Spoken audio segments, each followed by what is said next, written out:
Team combination ঠিক ছিল, একটা বা দুইটা পার্টনারশিপ হতো তাহলে হয়তো খেলার সিনারিটা চেঞ্জ হয়ে যেত। অবশ্যই ফার্স্ট ম্যাচে আমাদের এক্সপেকটেশন অনেক বেশি ছিল, বাট এটা তো ফার্স্ট ম্যাচ।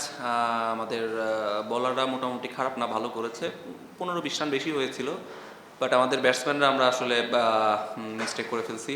আর আমাদের টপ অর্ডার থেকে যদি একটা বা দুইটা পার্টনারশিপ হতো তাহলে হয়তো খেলার সিনারিটা চেঞ্জ হয়ে যেত, but its first match, so এখানে থেকে আমাদের শেখার অনেক কিছু আছে। ইনশাল্লাহ নেক্সট ম্যাচে আমাদের সবাই এই মিস্টেকগুলো থেকে শিখে আসবে আবার। না দেখেন, আসলে টি-20 খেলা তো একজন দুইজনের উপরে অনেকটা ডিপেন্ড করে। সো ওদের ফরেনার একজন খুব ভালো ব্যাটিং করেছে, আর সবচেয়ে বড় কথা আমরা ব্যাটসম্যানরা আসলে কলাপস করাতে ব্যাটসম্যান যদি কেউ ওইখান থেকে দাঁড়াতে পারতো আমাদের খেলাটা তো আমাদের হাতে চলে আসতে পারতো। সো ইনশাল্লাহ নেক্সট ম্যাচে এগুলো সব ঠিক হয়ে যাবে।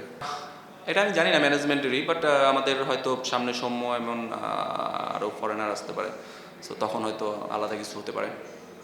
আমাদের জিনিসটা দেখেন, আমাদের টিম কম্বিনেশনের ব্যাপার ছিল। আপনি আমাদের 6 জন থেকে 7 জন ব্যাটসম্যান ছিল, সেখানে হায়দার আলী একটা ফরেনার, সেও একজন ব্যাটসম্যান ছিল, আর সাব্বির টপ অর্ডার, আমি টপ অর্ডার এবং ইয়েও টপ অর্ডার, সোহান।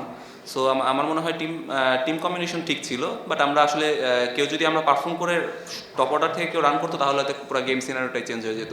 সাব্বিরকে তো আসলে অলরাউন্ডার হিসাবেই খেলানো হয়েছে, আর ও দেখবেন যে ন্যাশনাল লিগেও রান করেছিল।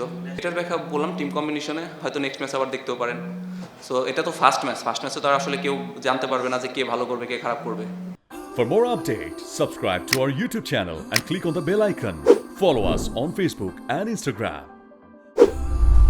Download T Sports app to enjoy exciting games and highlights. Visit tsports.com.